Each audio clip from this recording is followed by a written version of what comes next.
Përshëndetje miq, mirë se vini përsëri në emisionin tonë në televizorin Albania TV. Jemi në javën e fundit të vitit 2025. Përsëri jemi bashkë me ju për të trajtuar problemet tona. Mundi, fjala për ju. 26 të jetë edhe më produktiv, të jetë më i shëndetshëm për të gjithë ju, pra shëndet, mbarësi dhe me këmbë të barë dhe uroj që të ketë reduktim probleme është më tepër të ketë mbarësi për zgjidhjen e tyre, sepse kemi shumë nevojë kryesisht që jetoni në Greqi, duke patur parasysh që ka shumë burokrati, shumë probleme të cilat hasin qoftë për çështje dokumentare apo tani jetën e përditshme. Gjithsesi, është kënaqësi edhe një herë të takohemi në emisionin e radhës në Albania TV, ku do të diskutojmë dhe komentojmë zhvillimet e fundit lidhur me çështjen e dokumentacionit, por jo vetëm në Greqi, por aq më tepër duke dhënë përgjigje pyetjeve që kanë ardhur në adresën e Albania TV, kur janë të shumta komentet tuaja, email-et tuaja dhe do mundohemi t'i trajtojmë në mënyrë më të mirë të mundshme, me respekt dhe me profesionalizëm dhe përgjegjësi. Shpëtim në një emision të radhës, mendoj që edhe pse është fund viti, është shumë domethënë dhe i nevojshëm që bashkëtarët tanë, kryesisht ata që kanë adresuar problemet e tyre dhe pyetjet e tyre, të kenë një përgjigje, sepse shqetësimi që ata kanë është shumë i madh dhe mendoj është e domosdoshme të kemi mundësin të japë një përgjigje dhe me këtë rast të përcjellim urimet e fund vitit. Mundi, jemi në ditët e fundit të vitit 2025, pra për 34 qëndrojnë të njëjtat probleme. Përmirësimet janë një para, një mbrapa. Ju keni përgatitur me disa shkresa që shikojmë këtu në tavolinë, më kupton? Dhe deshim disa sqarime lidhur me këtë vit. Ç'na lë pas këtij vit? Po, atëherë, përpara se të fillojmë këtë pyetje, siç e kemi bërë tashmë, do të bëjmë një rezume të zhvillimit të fundit lidhur me çështjen e legalizimeve në Greqi, kryesisht të çështjes së dokumentacionit. Është shumë e rëndësishme të refleksojmë që ne si Albania TV jemi të investuar për të ndjekur zhvillimet e fundit dhe mendoj që është shumë e rëndësishme që këto zhvillime, ato të reja që vinë si nga Ministria e Emigracionit që është kompetente, si nga Ministria e Brendshme, por dhe çdo institucion tjetër apo edhe faktorë shqiptar ne ti përcjellim tek ju. Konkretisht, ajo që është më e re për momentin është fakti që para javën e kaluar në Parlamentin Greqik u zhvilloi një seancë, të tjera patë një interpelancë apo një pozicionim të ministrit të emigracionit të Plevrit, i cili ritheksoi edhe një herë objektivat që ka Ministria e Emigracionit për hapin tjetër rreth leveve të qëndrimit. Konkretisht çfarë ai pohoi dhe çfarë lato nuk kuptohet se çfarë presim në ditët në vijim, në muajt në vijim. Me sa kuptohet dhe ai që u la si mesazh nga vetë ministri është fakti që deri në mars 2026, në vitin e ardhshëm, do kemi 3 zhvillime kryesore që kanë të bëjnë me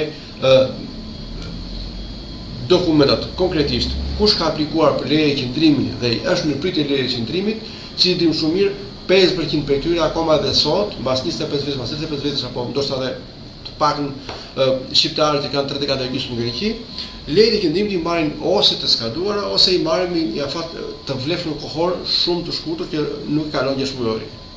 Ky është një problem shumë i madh si për bashkëtarët, pra të gjithë emigrantët, por aq më tepër edhe për vetë administratën greke se kanë shumë probleme. Aq më tepër e ka ekspozuar së keqi Greqinë në faktorin ndërkombëtar, kryesisht në vendet e treta në Evropë, pasi nuk mund të udhtojnë këta shtetas jashtë Greqisë. Çfarë tha konkretisht ministri? E para, tha që lejet që do dalin me ndryshimet ligjore që presin, pra me akte normative që kalojnë, presin së shpejti shkojnë në parlament dhe me ndryshimin e ligjit, këto leje nuk do dalin më të skaduara, por do të filloj vlefshmëria e tyre që nga momenti do miratojnë, që do thotë, nëse dikush ka aplikuar në vitin 2022 apo 2023 apo 2024, leja nuk e humbet vlefshmërinë e saj, por do filloj vlefshmëria e saj nga momenti që do bëhet miratimi i kësaj leje. Pra, nëse miratimi bëhet në muajin janar 26, vlefshmëria e saj fillon janar 26 dhe data e shkatërimit është në bazë kategorisë. Nëse leja është 3 vjeçare, skaton në vitin 2029. Nëse leja është 5 vjeçare, skaton në vitin 31. Nëse leja është 10 vjeçare, sigurisht shkon në vitin 2036, pra në bazë të specifikës. Kjo është shumë e rëndësishme sepse do të evitoj kryesisht ngarkesën që ka periferia, do të evitoj përplasjet apo mos përputhjet që ka shpeshherë administrata greke që nuk e njeh ose më saktë nuk është informuar me anë të qarkore të brendshme dhe njoftimeve nga ministria, të gjitha kjo do të mundsoj, do të lehtësoj procedura dhe jetesën e bashkëqytetarëve të hanë. Nga ana tjetër, çfarë pritet të ndryshojë? E dyta lidhet me faktin që do të thjeshtësohet shumë procedura e thirrjeve me punë të ftesave apo siç njihet gjerësisht në Shqipëri kontratë e punës apo me faks, pra faksi i famshëm që njihet deri më sot. Këto procedura do të thjeshtësohen, do të jenë shumë herë më të lehta dhe shumë herë më të qasme për të gjithë bashkëqytetarët, që do thotë emigracion i ligjshëm. Kjo vjen si një kundërapeshë e asaj që dinë deri më sot, ashpërsimit të procedurave ligjore apo kryesisht të emigrantëve të refugjatëve që vinë rishtas në Greqi dhe në Evropë, pra ka një harmonizim të kuadrit ligjor. Kategoria e tretë lidhet me refugjatët ose me personat e vendeve të tjerë, qytetarët e vendeve të tjerë që kanë aplikuar për të fituar statusin e azilantit, të cilët aktualisht nuk kanë drejtën në e qartësisht në drejtën e punës, pra këtë drejtë e fitojnë mbas 6 muajsh, me ndryshimet që presin të vinë, do e kenë drejtën e punës që në momentin që ata marrin kartën e azilantit. Kujdes, jo statusin e azilant, por kartën e azilant, pra si dim kush aplikon dhe i pranohet kërkesa për azilant, çfarë do qoftë ekonomik, politik apo për çdo arsye, ai aplikuesi merr një kartë me të dhënat e azilantit, ajo karta e kuqe që njihet gjithësisht, dhe me ata ai mund të punojë automatikisht pra ka drejtën e tregut punës. Por presin vetë disa ndryshime që janë shumë interes dhe kjo prek një kategori shumë të madhe shpëtim që mendoj është shumë e rëndësishme për ta përcjellur të famshmet BVO-ses. Pra, nëse të paktën ajo që është diskutuar politikisht dhe qarkullon si në ministri, por edhe në më gjerë, nëse do të merren në konsiderat, mendoj që do të përfitojnë shumë bashkëqytetarë dhe mos harrojmë faktin që bëhet fjalë për një kontingjent emigrantësh që kanë shifrën e 50.000 për të cilëve. Kujdes, çfarë diskutohet nëse do të arrihet të bëhet një kontingjent të tillë. Ajo është fakti që kush prej jush ka aplikuar pa dorëzuar ose pa dërguar dokumenta falso ose dokumenta që nuk kanë qenë në përputhje me kategorinë, nëse do ketë ndryshime dhe do të pranohen, do miratohen në parlament, do t'i hapet rruga për tu pajisur me legjin e Greqisë. Në të kundërt, do vijoni të vuani masën e vendit në shteti. Po. Ju po flis për detaje. Më kupton shpjegimin? Ju na vat një farë shpresë për vitin e ardhshëm. Po më vëlla, pse nuk bëjnë këto gjëra këtë vit? Pse ky vit nuk u bën në këtë vit? Këto tash ne do presim vitin e ardhshëm. Pra, ju jepni një shpresë për to që thonë, e kuptoj apo jo? Ku bazohesh se kjo shpresë që jepni ju? Shumë e rëndësishme pyetje të sqarojmë. Albania TV, siç e thamë herët, ka si objektiv fokusimin dhe dhënien rëndësisë të problematikave që kanë bashkëqytetarët tanë. Shpresën e bashkëqytetarëve tanë, por duke u bazuar tek fakte dhe argumente. Cili është fakti, cili argumenti për ne? Është fakti që vetë ministri i imigracionit e ka deklaruar në parlament dhe kur deklarohet në parlament ajo protokollohet. Së dyti, e ka paraqitur si projekt ligj në kabinetin qeveritar dhe ka kaluar. Ajo që pretim hapi i tretë është fakti që duhet të kalojë ky projekt ligj në thonjza tek komisioni kompetent i cili do ta shqyrtojë, pra është ekipi i specialistëve ligjor, i cilët do të trajtojnë, do të hapet dhe për publikun ku do të priten pra do të ketë propozime shpëtim pra faktori shqiptar apo çdo lloj institucion tjetër që është interesuar në çdo drejt për drejt për të parë, për të lexuar projektin ligjin dhe më pas për të bërë propozime konkrete. Pra këto janë de facto janë argumente. Pse nuk ndodhi deri tani dhe mund ndodhi vend tjetër. Po jetojmë një periudhë se kemi 27 vjet, okay. Për procesin e legalizimit. Nga ana sentimentale qëndron kjo që thoti, nga ana ligjore dhe nga ana praktike kemi ndryshim drastik të politikave migratore në gjithë Bashkimin Evropian. Mos harrojmë faktin që shumë shpejt, pra nga viti i ardhshëm, politikat migratore në gjithë PEHEN janë shpërsuar, do shpërsohen dhe do fillojnë të zbatohen nga viti i ardhshëm. Do të thotë, nuk ka më liri veprimi apo liri siç njihni deri më sot që hynte një emigrant apo refugjat në një vend të Bashkimit Evropian, më pas bën transferimin e tij në një vend tjetër dhe pajisej shumë shpejt drejt vendimit. Kjo nuk do ndodhi. Ata siç po fillon Gjermania e para, që është vendi promotori i BE-s, po i rikthen dhe po i riadreson këta emigrantë apo të refugjat, kush nuk plotson kriteret, edhe Greqia ka harmonizuar kuadrin e saj ligjor, pra të gjithë paketën ligjore që përfshin emigracionin me ata të BE-s.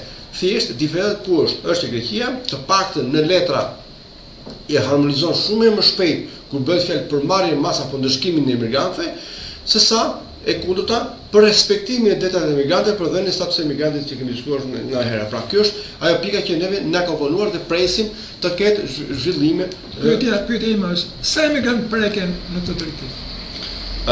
Aktualisht preken të gjithë, sepse nga momenti që aktualisht në Greqi flasim për sipas statistikave zyrtare gjithmonë rreth 500.000 emigrantë ligjshëm, ku 205.000 prej tyre janë shtetas shqiptar. Në totalin e tyre prej 500.000 emigrantëve, të paktën 2/3 janë në proces rinovimit të lejes qëndrimit, që do thotë minimalisht 207.000 prej tyre, pra më shumë më tepër se 55% i volumit të aplikimeve, duhet të presim nga rasti më i mirë që është një vit me një vit e pak, deri në 2 apo 3 vjet për rinovim. Pra ky mjafton për të kuptuar që ka një problem shumë serioz në administratën greke apo në Ministrinë e Migracionit për dhënien e lejes qëndrimit. Kjo është një plus që nëse ndryshohet, nuk do të presim me afate kaq të gjata. E dytë, nëse do ketë një ndryshim lidhur me vitin 2023 për vetë atë problem të krijuar shumë serioz ku mbi 5.000 emigrantë ishin të parregull dhe tashmë termi i parregull nuk vlen më sepse me ligj në Greqion të paligjshëm, pra edhe kjo është një shprehi apo një drejtim që fundesh dhe racistë dallues, gjithsesi janë të paligjshëm të cilët kanë shpresë nëse ndryshohet ligji për të rifituar në qëndrim ose do të hapin detale për ligjërinë. Mos harrim faktin, pjesa e tyre është për të ndryshuar dhe duhet përcjell gjithë bashkëtarët e gjithë tyre që na ndjekin, dhe kjo është një mundësi e mirë edhe për ju të dashur. Kur të shikoni emisionin, ti bëni share sepse duhen informuar sa më shumë shqiptarët, do ketë dhe ka masa shumë të rënda ndërshkuese, që do të thotë penalizim prej 5 vjetësh mos bëj leje qëndrimi në Greqi, së dyti marrin deportim, dhe deportimi nuk vlen vetëm për Greqi, por vlen për gjithë Evropën. Kujdes, ka shumë. Ku flasim shumë, nuk flasim për disa qindra apo për disa mijë, po ndoshta me 10 mijë të cilët janë penalizuar dhe janë denoncuar nga drejtoria e decentralizuar Departamenti i Migracionit dhe kanë shkuar në gjykat. Pra të gjitha këto janë masa ndëshkuese ndaj këtyre individëve të cilët kanë problem. Këto pritet të marrin një kthesë, sepse në fund të ditës ndikon pozitivisht ose më saktë ndihmon vetë administratën greke, sepse imagjinoni tani gjykatat administrative të ngarkuara me disa dhjetra mijëra çështje që janë administrative dhe mund të zgjidhen shumë lehtë në fazë fillestare, sa të ngarkohet administrata greke kur dim që ka një problem shumë madh me çështje të tjera që fito të profilit administrativ apo penal. Mundi ne po shpërjapim edhe emailin ton, faqen e Facebook dhe numrat e telefonit për të komunikuar për çdo sqarim, apo jo? Po. Unë pyetja që desha të bëj është, sa shqiptar preken? Edhe këta shqiptar që preken, si kanë humbur lejen për të marrë prapë? Çfarë duhet bëjnë këta njerëz? Konkretisht, duke folur me shifra, aktualisht të ligjshëm sipas Ministrisë së Migracionit janë rreth 260.000 plus minus shtetas shqiptarë me leje qëndrimi në Greqi. Deri tash, për momentin.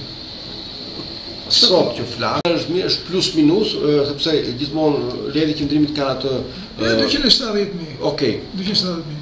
Nëse e krahasojmë me vitin 2019, që ishin rreth 500.000 shtetas shqiptar, ky shifër është dyfishuar. Është përgjysmuar. Pse është përgjysmuar? Për dy aspekte. Së pari, një pjesë e mirë prej tyre ka marrë shtetësinë greke, që është një shifër goxha e konsiderueshme, por një pjesë tjetër ose ka praktikisur Greqin, ose është riadhesuar, ose ka emigruar në një vend tjetër, ose një pjesë ka kaluar në statusin e të paligjshmit. Shkojmë më tej.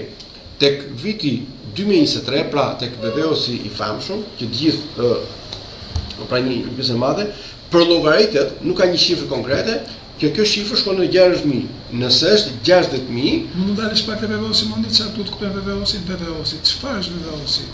VVO-si është dikur quaj vërtetimi. Çfarë ka të drejtë emigranti me VVO-s? Vërtetimi blu, aktualisht tani kjo është një VVO-s i bardhë, sepse del elektronikisht nga Ministria e Brendshme. Në vitin 2023 u bë një gabim nga vetë administrata greke, Ministria e Brendshme dhe Ministria e Migracionit, e cila e la platformën të hapur dhe çdo aplikim bëhej i lirë, dhe në moment që bëhej aplikimi, automatikisht sistemi të jepte vërtetimin, pra zbrisë vërtetimin. Me këtë vërtetim, vërtetimi ka fuqinë e lejes së qëndrimit.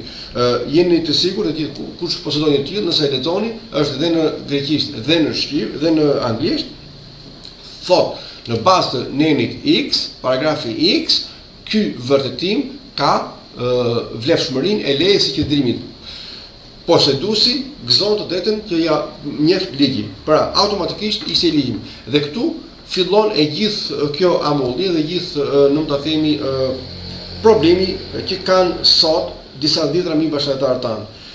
Kush kishte vërtetimin e bardhë, VVO-sin e bardhë, famshëm, u pajis me AFMI, me AMKA, me të gjitha ato parametra që parashikon ligji, sepse ishte si VVO-si i rregullt, por pa plotësuar kriteret.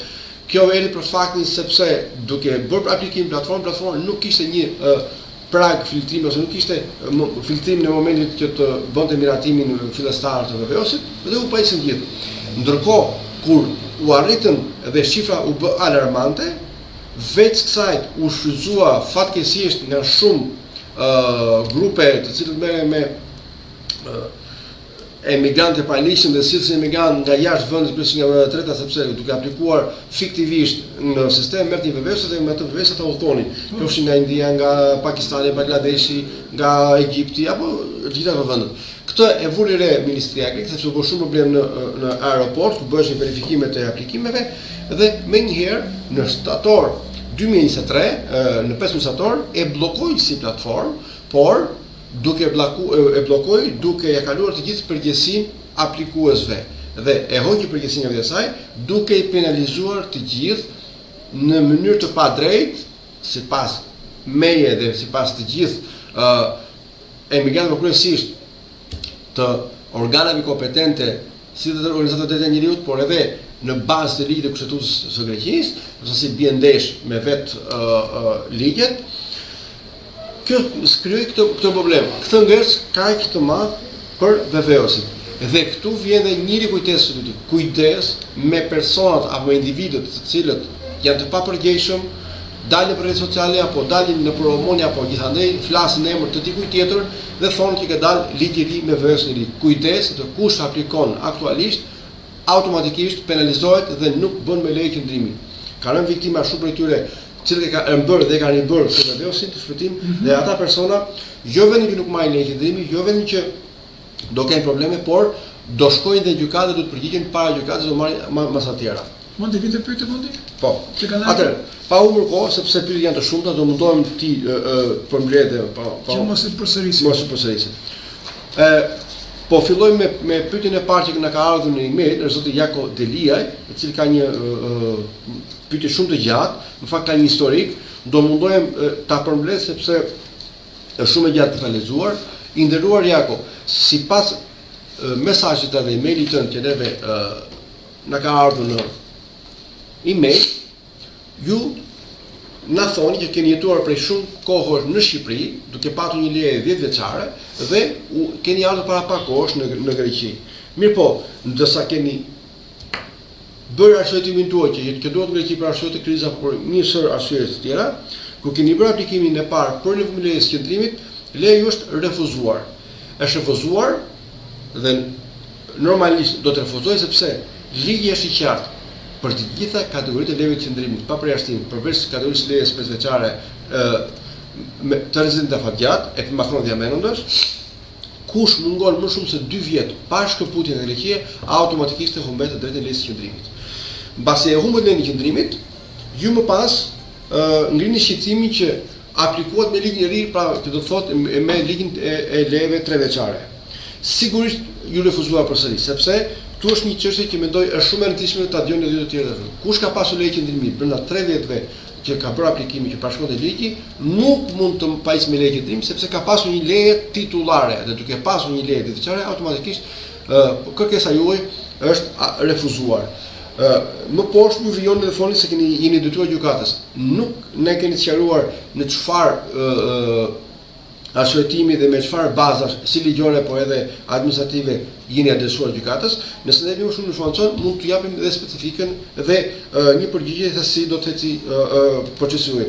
Nëse ju jeni adresuar tek një avokat i cili është njohës i mirë i kodit migracionit, unë gjykoj që do të ketë një zgjidhje ndërtuese sepse jeni person që keni shumë kohë në Greqi dhe zakonisht gjykatat administrative në Greqi janë pozitive në dhënien e rikthimit të leveve të qëndrimit. Nëse është bazuar në një perceptim tjetër apo me frymën që ju na keni shkruar mesazhin, kam përshtypjen dhe kam rezervat e mia nëse do ketë një mendim pozitiv. Nga ana tjetër na thonë që keni fëmijë me pasaport greke, por fëmijët nuk pranojnë që t'u japin një konfirmim për të pajisur me leje qëndrimi dhe janë adresuar gjykatës. Pra, pyetja juaj, sqarimi është pak konfuz dhe i paqartë. Gjithsesi, duke përfunduar, unë ju rekomandoj, nëse fëmijët tuaj janë dakord që t'u marrin përsipër, atëherë ju duhet të bëni një dalje, të hyni me vul 3 mujore dhe automatikisht ju fitoni lejen e qëndrimit nga fëmijët tuaj. Pra, duhet të diskutoni me fëmijët. Së dyti, nëse jeni adresuar pra drejtuar gjykatës, mundi te kalamajt, ka një kusht për kalamajt? Sigurisht ka kushte, por të themi. Këto janë kriteret që janë specifika dhe nuk është në moment se kanë kohë gjatë. Gjithsesi, ajo që ka rëndësi, na dërgoni në emailin që ju e keni të Albania TV, por edhe na kontaktoni në telefonat tonë dhe ne do të jemi në dispozicion për t'ju dhënë përgjigje konkrete sepse ne kemi poshtë ekranin tani po dalim. Pikërisht. Okej, shkojmë tek një pyetje tjetër. Është Rilti, i cili na ka dërguar para pak ditësh tek një email. Përshëndetje, kam mbyllur dokumentat për leje 5 vjeçare e Macron në muajin gusht të këtij viti në dham Alfa Thenon pra në A. Në datën 5 shtator, dhashë një regjistrar dhe akoma nuk kam një përgjigje. A dini sa kohë mund të vonohet përgjigja? Faleminderit. Nderuar, aplikimi është shumë i ri, pa e bërë rishasi. Zakonisht A-ja dhe B-ja mesatarisht shkon një vit me një vit e gjysmë shqyrtimi i kërkesave, kështu që do prisni. Ajo që nuk dim është fakti, nëse ju keni bërë aplikimin të rregullt, kjo do të thotë që shumë shpejt do keni përgjigje. Kujdes, dhënia e shenjave të gishteve aktualisht nuk lidhet automatikisht me dhënien e lejës qëndrimit. Janë dy procese të ndryshme, sepse dhënia e shenjave biometrike lidhet tashmë me kompanitë private të cilat nuk futen me konfirmimin dhe dhënien me miratimin. Nuk është se dhënia e gishtave mundi dhe të marrë leje, no? Nuk ka lidhje me lejen e qëndrimit. Shqyrtimi i aplikimit për dhënien e lejës qëndrimit është një proces tjetër që e bën drejtoria e decentralizuar. Shkojmë më tej. Hekuran Aliaj, mondi të gjithë emisionit kanë filluar dhe janë ndjek me vëmendje. Kemi 40 vjet në Greqi dhe problemi vazhdon ende me lejen e qëndrimit.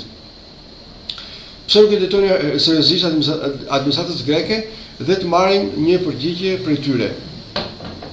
I nderuar, janë bërë revizje, janë bërë përgjegjësi, por sa thoni që kjo i adresohet faktorit shqiptar që është diaspora, komitetet, unionet federate dhe shoqatat, të cilat ato bëjnë një përpjekje tyre, por duhet edhe ne si shqiptar, pra edhe ju, kur liçet nevoja për të bërë një protest, të jeni jo protestues në Facebook, protestues atje në shesh me qëllim që administrata greke ta kuptojë që këtu ka persona që interesohen vërtet.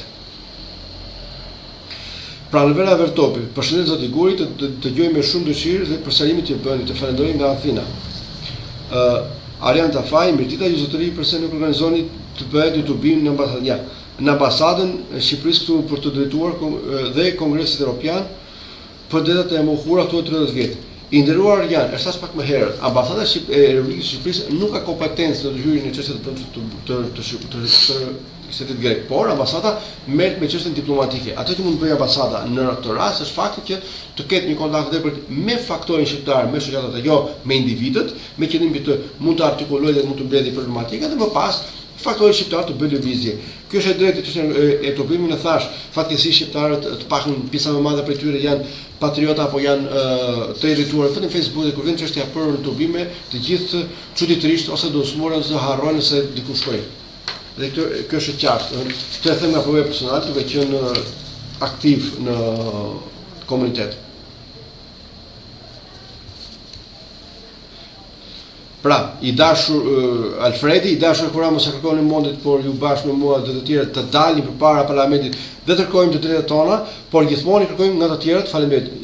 Shumë Sokratis Leza, zoti Mondi, bravo të qoftë, në lironin shqiptarët, mos të bien në rrjetin mafioz, bravo për mordial këtë që bën ti se ka bërë asnjëri në asnjë zyrë, ço të respektojmë dhe të dëgjojmë me respekt. Faleminderit nderuar.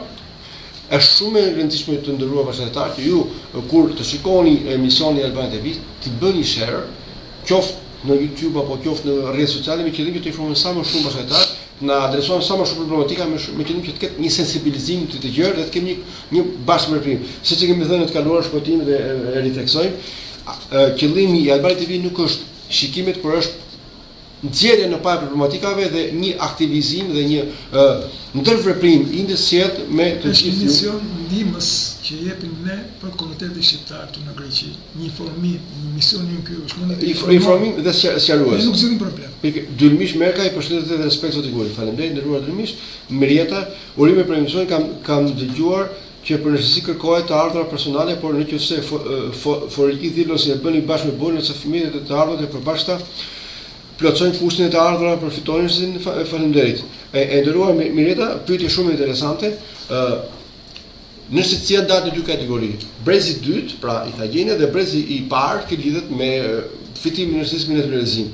Sigurisht, kriteri kryesor mbasi keni marrë provimin është ai i të ardhura ekonomike, të ardhura financiare, pra deklaratave fiskale, thon Dhillos apo ka thënë në greqisht. Fëmijët nuk futen sepse fëmijët mbi moshën 18 vjeç janë të pavarur, por futet bashkëshorti. Nëse ju dhe ose jeni me 0 të ardhur dhe bashkëshorti ju i ka të ardhur të mjaftueshme, po e fitoni shëndetin sepse mbuloni nga ai, ose dhe ana tjetër, nëse ju keni të ardhur të mjaftueshme dhe bashkëshorti ka të ardhur, atëherë fitoni. Kujdes, ka një grafik me të ardhurat, të cilat lidhen me të ardhurat bazë vjetore, në bazë të rrogës minimale dhe plus 10% të anëtarëve të familjes apo të çdo anëtarit të familjes që vjen në një shkallë rritje. Dhe kjo duhet patur parasysh para se të bëni aplikimin, konsultoheni me një njohës të kategorisë me qëllim që mos të keni pastaj zhgënjim në momentin kur të refuzohet aplikimi. Mundi këto kushte janë për të gjithë vendet e Bashkimit Evropian apo Greqia ka më të rrepta? Nuk janë për gjithë vendet e Bashkimit Evropian, janë për Greqia dhe Greqia është vendi i vetëm që aplikon, madje i ka shpërsuar dhe ajo që është më absurde, mendoj që është e papranueshme fakti që Greqia veç të tjerash nuk njeh ato që njihen si anotera vija për problemet që janë përtej mundësive dhe kapacitetet tona, që ishte kriza ekonomike, por akoma më tepër kriza e mbylljes së shtetit. Pra, u mbyll shteti dhe shteti grek nuk njeh lehtësime për për 2 vjet, pikërisht. Dhe veç kësaj, shumë bashkëdhetarë që kanë marrë ndihmë sociale ose kanë marrë ndihmë sociale të Tami Energjias, që njihet rëndësisht, fatkeqësisht shteti nuk ka një setar që duhet ta njeh sepse është një e drejtë e tyre e fituar ndër vite. Jako Delaj, ju përshëndes për sqarimin tuaj, kur fëmia nuk kanë dëshirë unë dokumentet e kohës së vitit fundit kanë qëndruar disa vite në Shqipëri. Pra, Jako e sqarova pak më herët pyetjen tuaj. E tham, nëse kemi uar më shumë se 2 vjet në Greqia, është e pamundur për tu pajisur me leje qendrim sepse kështu parashikon ligji. Këtu kemi Petro Mesha, zoti Kur jemi prezentuar me VVS-in 2007. E thash Petro, e sqarova, ju lutem nëse dëgjoni emisionin e shpërndani këtë informacion shumë të tjerë, fatkeqësisht kush është penalizuar me vërtimin e vitit 2023, e kështë pamundur për momentin, nëse nuk ndryshon ligji, të ketë diçka të re për ju, jeni të penalizuar dhe do të bëni kujdes se nëse ndaloni nga policia, automatikisht do të shkoni në kamp dhe veç kamp do të deportoheni për Shqipëri dhe do të penalizoheni jo vetëm në Greqi, por edhe në Bashkimin Evropian. Rrezikoni 2 vjet deri në 6 vjet burg, si dhe deportim dhe një penalizim me shumë monetare. Kjo kategori çfarë do të bëj? Për momentin. Janë dy gjëra, ose do të largohet nga Greqia, por me dëshirë. Me vullnet të lirë, dhe kjo vullnet duke larguar me vullnet të lirë, automatikisht i hiqen të gjitha masat administrative që ka se e parashikon ligji. Në të kundërt, kush qëndron duhet të ndjeki çfarë është bërë me aplikimin e tij, sepse nëse nuk i ka ardhur dokument në shtëpi tek atë që ka deklaruar kur është bërë aplikimi, ti jeni të sigurt që pjesa më e madhe për jush është penalizuar në mënyrë të pavarur siç parashikon ligji nga detyria e decentralizuar dhe është dërguar denoncimi në gjykat dhe aty rrezikoni të dënoni në mungesë. Nëse dënoni mungesë me një masë parashikuar ligj, nuk mund të bëni kurrë me dokumenta në Greqi. Edmira Duli, jam 66 vjeçe, e mora provimin, ka 2 vjet, por nuk e jamin. E nderuar, nuk e japin, pra do të thoni. E nderuar Edmira, është sigurt që japin sepse nuk është dhënie dorë për dorë, nuk e individi, jep automatik sistemi. Ju duhet të hyni me kodin e Taxinet dhe ta zbrisni nga aplikacioni. Nëse nuk mundeni, ju drejtoheni ose një llogaritari ose dikush që merr ose na kontaktoni përsëri tek Albania TV, na merrni telefon dhe ne do t'ju ndihmojmë të shokoni dhe t'ju rekomandojmë si të veproni për të aplikuar për shtetësinë greke, nëse pitoni kriteret. Olimpia Shahini, shumë faleminderit për emisionin, quhem Olimpi, jetoj në Greqi, kam dalë pension, në Shqipëri dua të tërheq në Greqi të marr pension në Shqipërisë. A ka mundësi të marr këtu ku jetojmë? Faleminderit për përgjigjen. Është pak konfuze, e paqartë përgjigjja, por me sa kuptoj jetoj në Greqi. Nëse jetoj në Greqi, pensioni në Shqipëri tashmë ka një shans të mirë, ju mund të shkoni të deklaroni një llogari bankare dhe automatikisht pensioni ju i derët në llogari bankare. Duke derë në llogari bankare, ju duhet të paraqisni aktualisht, pra të paraqisni fizikisht pak në një muaj sepse kështu e parashikon ligji në Greqi. Jo më shumë se jo më rrallë se një muaj, se në të kundërt do të keni probleme. Pra, ka një zgjidhje të orientoheni dhe gjeni personin e duhur me qëllim që ta zgjidhni këtë problem. Pra të mos i të largohen nga Greqia, jo më shumë se 6 muaj. Jo. Kjo lidh me leqëndimin për pensionin. Thotë nëse mund të pensionistë e tërheq pensionin në Shqipëri, por që të tërheqi shkon deklaron ose në Albani ose me një procedurë të parashikuar në ligj, deklaron llogarinë bankare tek pensionet, derë pensioni nga shteti automatikisht në llogarinë bankare, por banka sipas ligjit në fuqinë e Greqi të imponon të kesh prezent fizike të pak një herë në 6 muaj. Pra, kjo është e padiskutueshme. Nëse jetoni në Greqi, do të shkoni një herë në vit të paktën në Shqipëri për të bërë një rifreskim të llogarisë tuaj që të tregoni prezencën. Maria Tulga, mi mbrëma uri për emisionin, jam një zonjë, nga Trikalla kam dhënë 4 herë për pasaport dhe tani me datën 2 nëntor e dhash dhe mora 67 në 70 pikë. Nuk e mora, çfarë është bërë dhe çfarë mund të bëj se kam dhënë 4 herë. Kam 30 vjet në Greqi dhe jam 67 vjeçë, si veproj, ju faleminderit për përgjigje. E nderuar, fatkeqësisht nuk ka diçka ndryshe, jeni detyruar ju ti nënshtoni, pra të jepni përsëri provimin derisa të kaloni. Ajo që ju keni plus fakti që nuk keni provim me shkrim, por jep provim vetëm me gojë sepse jeni mbi 62 vjeç. Pra asaj duhet të mësoni, të lexoni dhe të kaloni të paktën provim me gojë. Nëse do ketë ndryshime, flitjet për ndryshime, por ne nuk mund të jam diçka konkrete sepse është tjetër gjë retorika politike të gjë ndryshimet konkrete. Kur të kenë ndryshime, ne do t'ju informojmë, jeni në kontakt me ne dhe ne do të keni informacionin e duhur. User of box, përshëndetje, lutem mund të përsërisni edhe një herë telefonin, po, si të shikoni në barën poshtë, keni telefonin, emailin dhe janë 2 telefona dhe një email ku mund ta kontaktoni dhe ne do t'ju vim në ndihmë për të sqaruar gjithçka që keni. Bolpuki Alcani, unë kam 3 vjet dhe nuk kam dalë akoma i mbyllur në Pire. Po e nderuar, keni 3 vjet. Pire është një detyrim shumë problematike, ka shumë ngarkesë, por përdesë keni 3 vjet, kujdes. Diçka nuk shkon me aplikimin tuaj, sepse është sigurt që u ka ardhur një email për të dërguar dokumenta plotësuese nëse kanë të sakta ose diçka ka shumë me aplikimin. Adresoni personin që ka bërë aplikimin ose në të kundërt na kontaktoni tek telefoni i Albania TV dhe ne do të orientojmë dhe do të japim zgjidhje patjetër sepse 3 vjet është afati i mjaftueshëm për të marrë lejen e qendrimit. Diçka nuk shkon me aplikimin tuaj.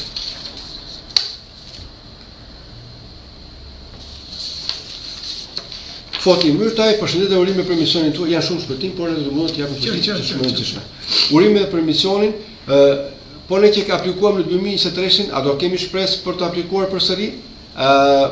Pra, me sa kuptoj zoti Myrtaj, ju keni aplikuar dhe keni marrë vërtetimin e parë, vërtetimin e famshëm, fatkeqësisht jo, po nuk ndryshoi ligji, jeni penalizuar. Ajo që duhet parë, duhet të shikoni cila ishte kategoria e aplikimit, sepse nëse ka qenë një aplikim shpërdorues, kujdes, jeni penalizuar dhe mund të ndiqet procesi gjyqësor karshi jush. Ndaj ndiqini vëmendje, na kontaktoni se kontaktoni ju personin ose juristin ose një avokatin se keni. Nevila Xhamali, përshëndetje zoti Goli, unë dhe djali im 25 vjeç kemi aplikuar për leje qendrimi me ligjin e viteve të qendrimit 7 vjeçar në Greqi. Për momentin kemi marrë vetëm letrën e aplikimit dhe edhe pse avokatja jon na ka thënë se është paguar dhe paravola për secilin 300 euro. Doja të dija se më shumë nuk kam të drejtë që ndoj këtu dhe pse jam në marrëdhënie pune edhe djali gjithashtu.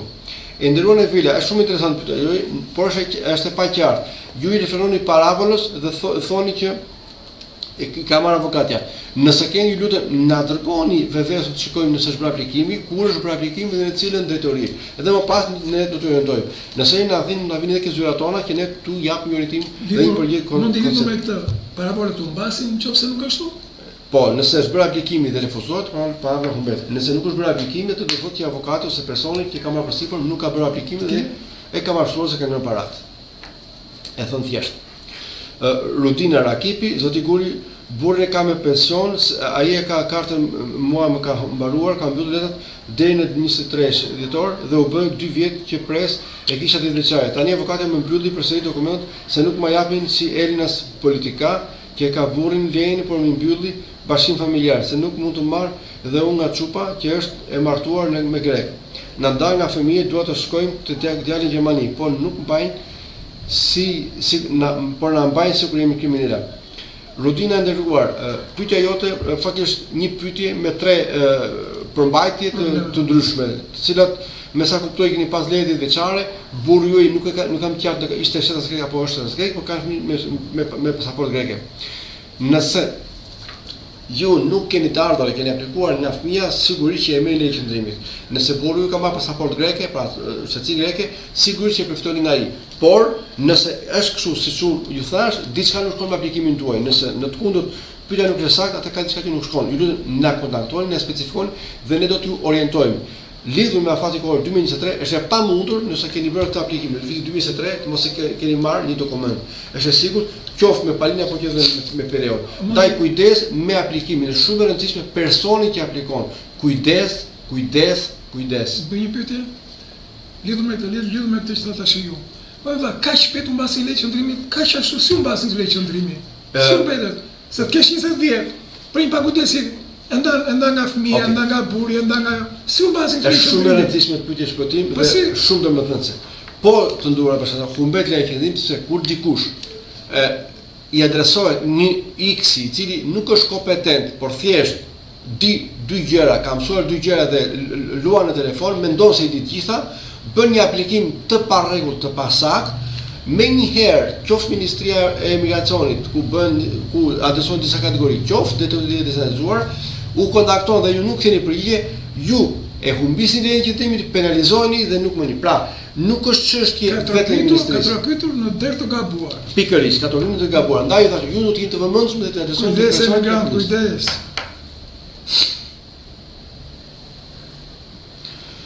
Lindita Krasta, përshëndetje zoti Mondi, do të lutesha shumë ju si një organizatë të diskutoni me këta ku po shëjetojmë në një lidhje me pensionet, u bën 35 vjet nuk kemi mundësi të punojmë se u plakëm. Të lutesha më kthe përgjigjen. Po e nderuar Lindita, ne si diaspor, po edhe si faktor shqiptar, jemi në të përpjekje. Mjafton përmend që diaspora vetëm 6 muajt e fundit ka bërë të paktën 3 takime shumë të rëndësishme, domethënë se me Ministrinë e Brendshme, me Ministrinë e Emigracionit, me Parlamentin e Greqisë, me Demokracinë e Re dhe me GSE, ku janë adresuar këto probleme. Dhe së fundi ishte vetë Ministria e Jashtme para pak ditësh, e cila dhe ajo zhvilloi dhe një çështje e pensioneve dhe mendoj që shumë shpejt do kemi një përgjigje pozitive, sepse është në interes të 2 vendeve, kryesisht të Greqisë, por edhe të Shqipërisë dhe të shqiptarëve. Por ajo që është e rëndësishme, dakordësia mos jetë në dëm të shqiptarëve, sepse mund të përfitojnë politikisht të 2 vende, por ekonomikisht do të dëmtohen shqiptarët dhe është shumë domethënë e rëndësishme. Rozdi Kojku. Përshëndetje zoti Guri, atë informacion që bëni ju jeni për të falendëruar. Ku është shteti shqiptar? Ku janë këto zagar konsullata që kanë për detyrë të informojnë njerëzit?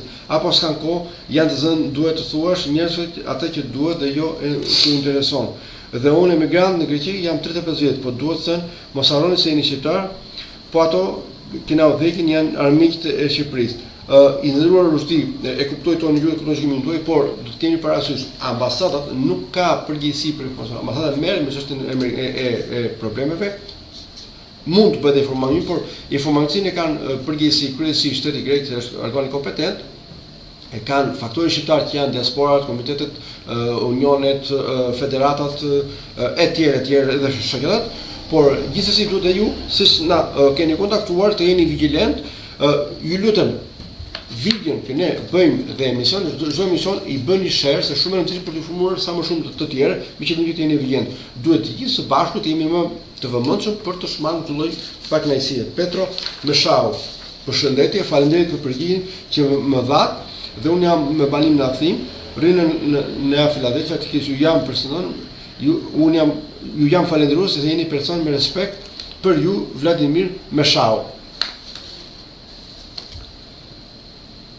Ludovik X, nga jeni me origjinë nga Përmeti. Ju nderuar, unë jam me origjinë nga Lushnja. Me mbiemër Guri, ka shumë mbiemër Guri. Duke qenë që jam marr pak me origjinën e mbiemrit dhe të fisit, ka shumë rëndësi. Në arrin e përfundimit që jam në Lushë të paktën nga viti 1800, aty ka një pikë pyetje, ka një mungesë dhe janë dy orientime, ose i zbritur nga veriu i Shqipërisë, diku nga Malësia e Leshës, ose me origjinë nga Gurët e Janinës të larguar me vendbanime para fushbar. Gjithsesi kjo është personale, por për informacion po jam përcjell.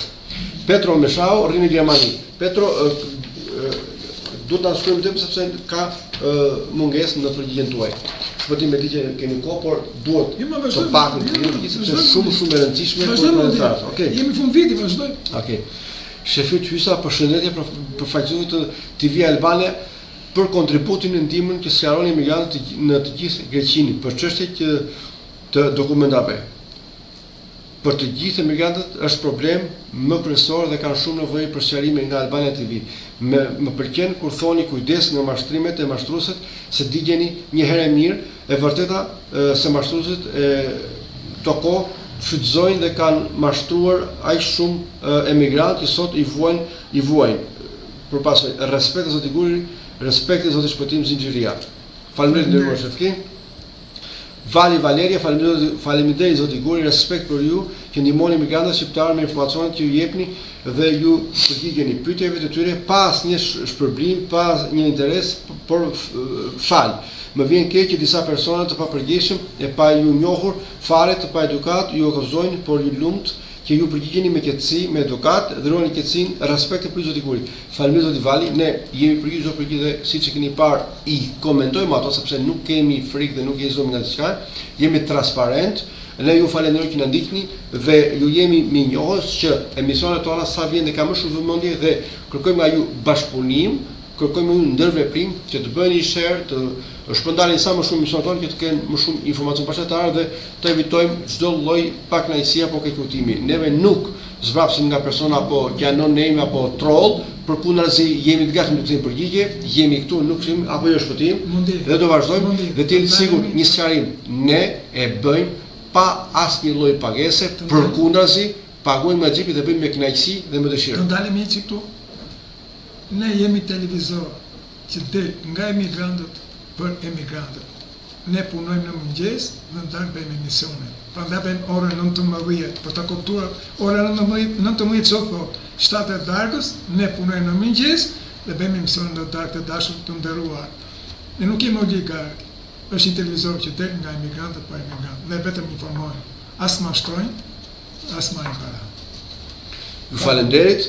Mos harroni share, aq më tepër na bëni like dhe të shpërndani videot tona, por kryesisht na shkroni problemet tuaja në emailin e Albania TV Gris.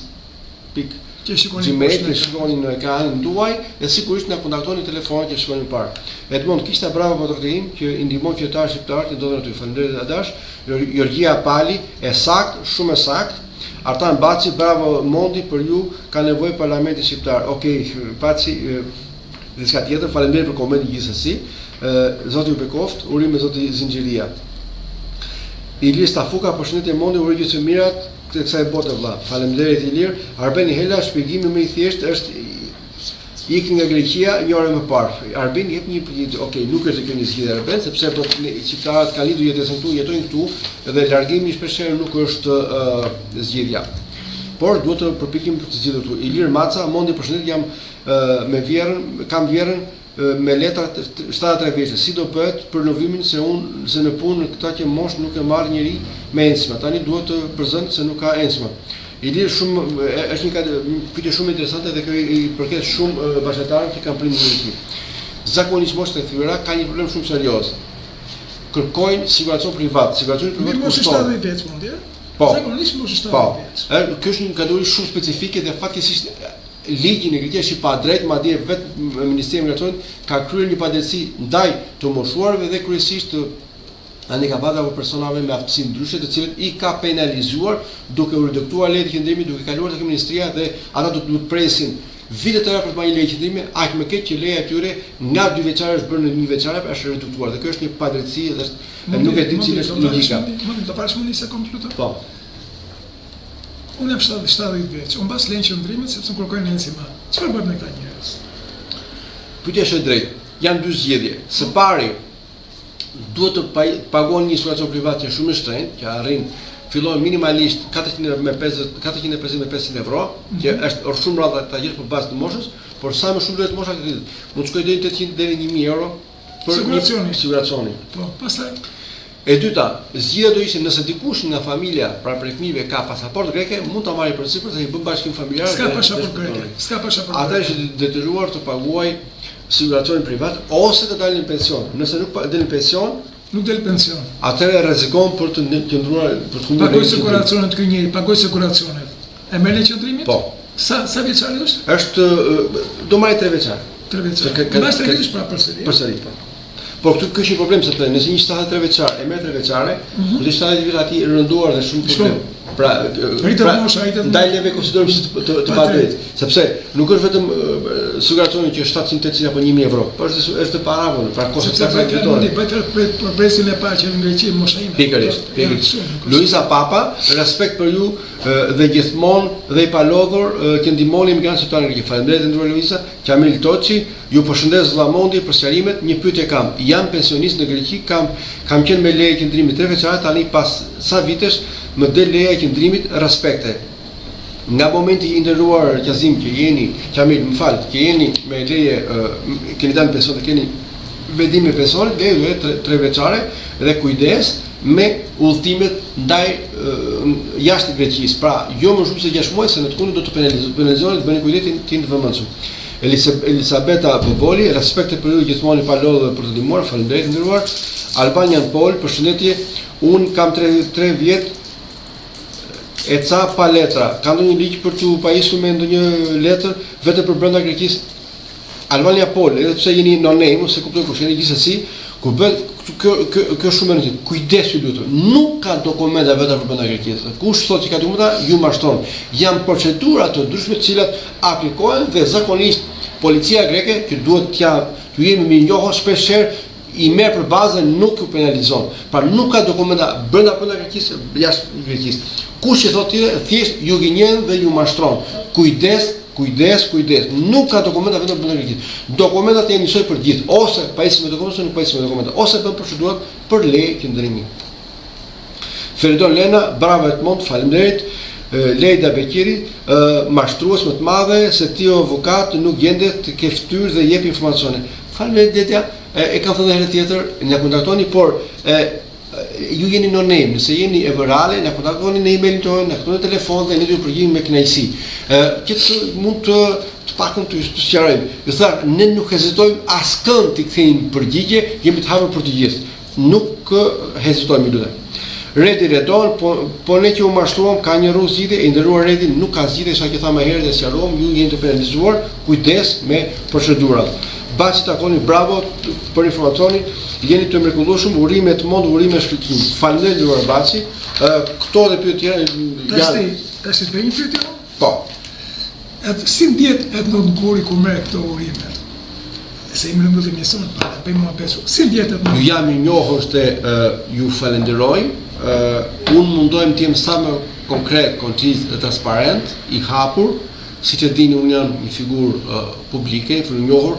Nuk jam fshirë askujt, edhe kur kanë qenë gabime kam qenë aty për ta zgjidhur sepse gjithmonë kush punon kur përpiqet ka gabime dhe këtë them në mënyrë më të sinqertë, por gjithsesi unë jam shumë i njohur, jemi shumë i njohur se si Albania TV që ju na ndiqni, na dërgoni pyetjet tuaja, edhe ju që mundoheni me no-name apo me scroll apo me troll të ndryshme për të akuzuar, ne ju mirpresim, do e keni përgjigje me gjitha format. Së pari duke ju sqaruar ju dhe atyre që ju kanë adresuar juve apo ku janë tendencioz aq më tepër, nëse është nevojshme për të drejtuar dhe gjykatave, ne do të drejtohemi sepse nuk kemi efekt nga askush, nuk kemi pse mos ta bëjmë transparente, nuk kemi frikë të drejtojmë gjykatës për të zbardhur të vërtetën të drejtën. Pra, ne jemi këtu dhe edhe një herë shumë faleminderit. Shpëtim ka shumë rëndësi për të jepë shumë që neve i lexojmë të gjitha, nuk i temi asgjë sepse nuk sigur, nuk kam drejtë që kam ty pra, në jemi sigurt, edhe nëse ngacmoj sepse unë kam kontakte më shpesh nga ajo, pa të ngacmoj, më kuptoj, jo për të pozitiv vështirë, por që je një ekspert që i njeh këto gjërat më mirë se kushdo tjetër, më kuptoj apo jo? Megjithatë mundi misioni ynë është mundi informime, mundi ne nuk zgjidhim probleme apo jo? Fix. Ndaj ne jemi të kujdesshëm në informacionin që japim, bazohemi në ligj, bazohemi në eksperiencën tonë dhe ju orientojmë dhe nuk ju imponojmë të veproni si sistemi ne. Por ne ju japim informacion dur dhe ju do të bëni kujdes që ti drejtohen një personi përgjegjës, qoftë ky llogaritar që ndoshta shpesh atë punë, por aty duhet bërë kujdes sepse llogaritari bën thjesht vetëm aplikimin para ditur çfarë si ky tek, sepse nuk ka provojën, por zakonisht ju do të drejtoheni tek avokati, mos hezitoni, avokati janë përgjegjës, por duhet bëni kujdes që të jenë përgjegjës dhe njohës të fushës, sepse shpesh herë ne kemi konstatuar nderuar shpëtim që thonë unë kam mikun tim, kam njohën tim, kam avokatin tim dhe më ka mashtruar avokati. Jo, avokat nuk mashtrojnë, janë persona pa përgjegjës të cilët nuk janë njohës të fushës dhe shpesh herë manipulojnë apo ju gënjejnë duke marrë parat. Pra, gjithsesi ishte kënaqësi, duam t'ju falenderojmë. Ky ishte emisioni radhë dhe pyetje përgjigje. Ne insistojmë dhe presim me padurim pyetjet tuaja, mos hezitoni të na dërgoni, nderuar. Poshtë në ekran keni tek emailet që shikoni në ekran, tek telefonat. Pra, ne jemi këtu për t'u dhënë një shpjegim me kënaqësi dhe një ndihmë se jo të orientoni për të orientuar problematikën apo për të zgjidhur e tyre. Me këtë rast edhe një herë, duke ju falendëruar, duke uruar çdo të mirë, duke uruar gëzuar festat e fundvitit, gëzuar vitin e ri dhe qoftë 2026 një vit i mbar, një vit me pak probleme dhe më shumë hare dhe më shumë buzëqeshje, mbarësi për ju dhe kryesisht për gjithë shqiptarët që do të ndodhen në Greqi dhe në diasporë. 2025 marrë këto probleme, 2026 të jetë me një buzëqeshje për të gjithë neve emigrantët ku do ndodhur. Të dashur bashkë dhe ta kryqëse emisioni i fundit për këtë vit, ne u takofshim në vitin 2026.